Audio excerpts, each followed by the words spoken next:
j'aurai des représailles, on va me menacer. Déjà, sa présence et sa contestation de ce qui se passe dans son quartier n'est pas bienvenue et pas très bien perçue. Donc voilà, il y a une forme d'intimidation quand même qui est en place maintenant.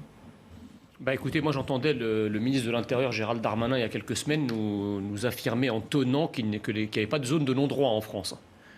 Bon, là, ce matin, quand il faut effectivement déployer quasiment l'armée pour rentrer dans un endroit afin d'interroger les gens, si ce n'est pas une zone de non-droit, je ne sais pas ce que c'est. En tout cas, ce qui se passe, c'est qu'à la guillotière, non seulement la République, mais surtout la France et la démocratie ont été guillotinés d'une certaine façon.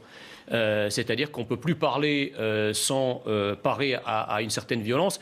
Et je crois que quand Jean-Louis Burgat disait il y a un instant qu'il n'avait pas connu ça il y a 30 ou 40 ans, d'abord, il y a deux précisions. La première précision, c'est que ce que vous voyez là, vous ne le voyez pas partout en France. Si vous voulez faire un reportage à la Madeleine à Paris ou aux Invalides, vous pourrez le faire en toute quiétude. Donc à un moment, il faut essayer quand même, de s'interroger sur les raisons de cela. La Guillotière, il y a 30 ou 40 ans, c'était effectivement un coin... Ça a toujours été un quartier difficile. Oui, non, non, pas à ce point-là. Ça a toujours été un quartier... Ça a toujours été un quartier d'une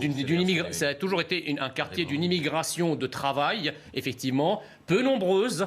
C'était pas un paradis, mais c'était vivable, d'accord. D'ailleurs, les habitants qui y sont historiquement vous le diront. Ce qui s'est passé, c'est qu'avec les effets du regroupement familial et l'arrivée d'une mauvaise immigration, en quelque sorte, c'est-à-dire des immigrations très massives en provenance de pays du tiers-monde, effectivement, il y a le laxisme migratoire et de la gauche et de la droite. Là, vous avez une racaillisation qui arrive à maturité dans ces quartiers, comme dans beaucoup d'autres quartiers et zones en France. Je vous mets au défi de trouver l'équivalent de la Guillotière à Varsovie, à Prague, à Bratislava, dans tous ces pays qui ont refusé l'invasion du tiers-monde. D'accord ? Jean Terlier, c'est bien, le constat, il est là, on a les chiffres et tout, mais le problème, c'est que ça ne semble pas s'arranger. Le problème, si on n'a plus de policiers pour protéger, après, ça va être, comme je disais, un cercle infernal. Quand on choisit de servir l'État, surtout dans des fonctions régaliennes comme celle de policier ou de gendarme, on s'engage avec une certaine idée de l'État et une certaine idée de la France.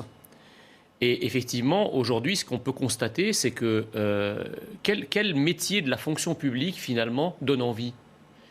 On dit, on n'a plus envie de devenir infirmier, on n'a plus envie de devenir pompier, on n'a plus envie de devenir policier ou gendarme, on n'a plus envie de devenir maire ou élu local. Donc on s'aperçoit en fait qu'il y a une espèce de désamour de toutes les fonctions publiques, ou en tout cas à caractère de fonctionnariat ou à caractère public, pour la bonne et simple raison que notre pays traverse une crise d'ensauvagement dont on connaît les origines. Cet ensauvagement du pays, oui, si, parce que les policiers... Si on sort du constat. Attendez, non, mais justement, donc je vais vous expliquer. Le problème, si vous voulez, c'est qu'on traverse une crise d'ensauvagement et que cet ensauvagement, il provient assez peu du peuple historique français et des immigrés assimilés. Il vient effectivement de toute une partie de l'immigration maghrébine et subsaharienne qui est dans une forme de conquête de notre pays et qui agresse ses institutions. Ça, c'est pour le constat.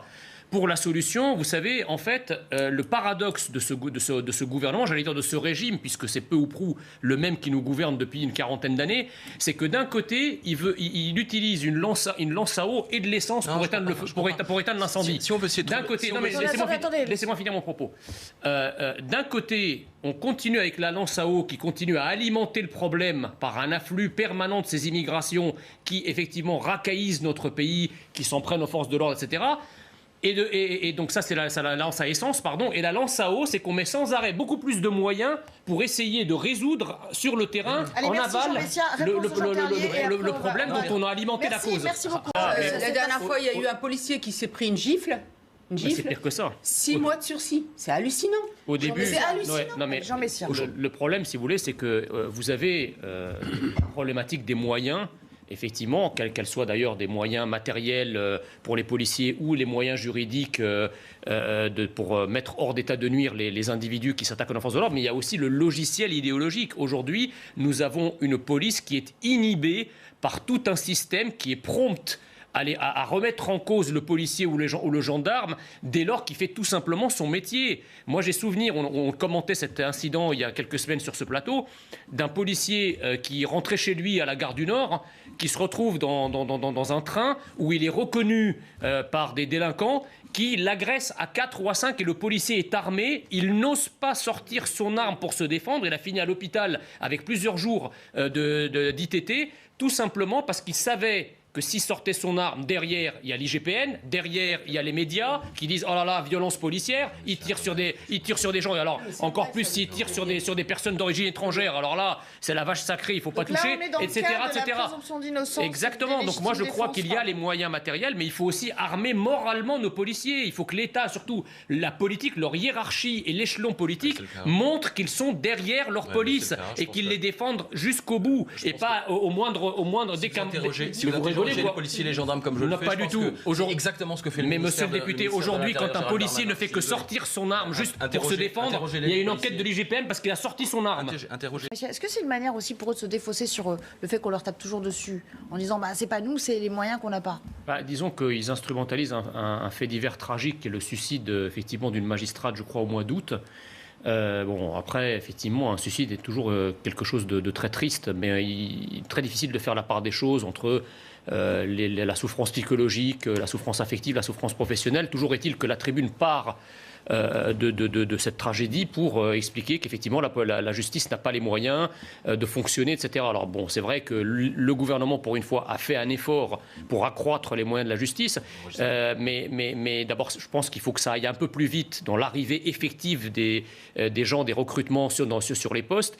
Et puis surtout, moi je m'interroge à quoi sert finalement de donner des moyens de plus en plus importants à la justice si en aval, vous ne créez pas de plus de places de prison pour effectivement que la justice ait les moyens de fonctionner, ait les moyens de condamner aussi des gens à de la prison pour les mettre hors d'état de nuire. Et enfin, il faut aussi limiter la latitude anti-répressive des juges qui, par idéologie, effectivement, se permettent très souvent non pas de juger les gens qu'ils ont en face d'eux, mais de juger la société, de juger les discriminations, de juger, etc.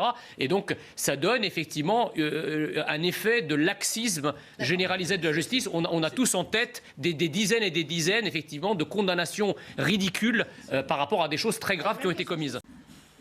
Je pense que ça sera début décembre. De toute façon, ça peut être un peu avant, ça peut être même pendant, parce que ce ne sera pas la première fois qu'on organise un meeting pour faire une annonce solennelle de sa candidature. Donc bon, voilà, tout ce qu'on peut dire, c'est que ça sera imminent. Mais moi, qu'il ait un comité d'accueil à chaque fois aussi houleux, à chaque fois qu'il se déplace. Je pense qu'effectivement, vous savez, quand on ne peut pas discuter le message ou attaquer le message, on tire sur le messager.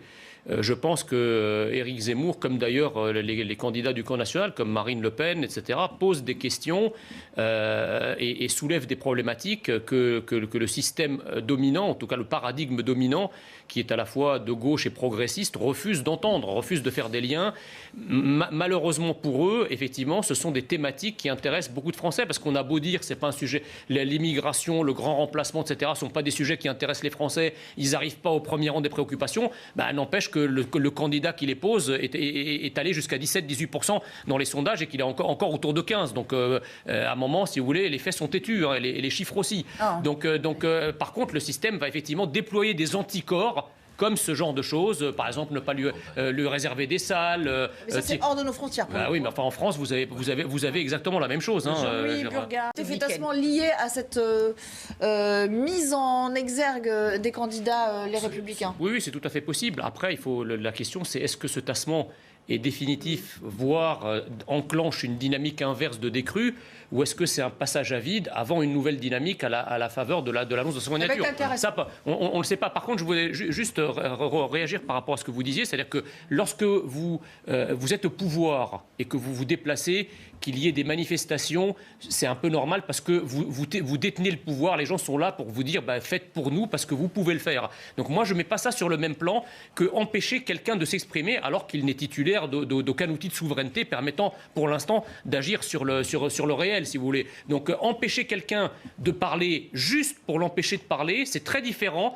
effectivement de réclamer de quelqu'un qui détient le pouvoir qu'il en fasse plus ou de critiquer son action. C'est pas exactement la même chose. Dans le premier cas, c'est vraiment un déni de démocratie, c'est-à-dire on veut clouer le bec, on veut couper le sifflet à quelqu'un pour ne pas qu'il exprime ses idées. Dans l'autre cas, on est plus dans des manifestations de revendication, voire d'impopularité. Mais quand on détient le pouvoir, il faut l'accepter aussi. Juste un mot quand même sur la machine derrière lui, une fois que tout va être posé, qu'il y aura la candidature, etc. Est-ce que tout est en place? Est-ce que c'est réglé? On n'a pas fait appel à des amateurs, j'imagine. On est allé chercher un petit peu partout, y compris dans des formations politiques comme le Rassemblement national. Ça veut dire que la machine, elle est bien huilée, prête à prendre le relais du candidat. Écoutez, je suis pas à l'intérieur de cette machine pour pouvoir vous en parler. Mais de toute façon, machine ou pas, ça ne peut pas arrêter un candidat, ça ne peut pas arrêter une dynamique. Rappelez-vous d'Emmanuel Macron. De quelle machine disposait-il au moment où il s'est lancé?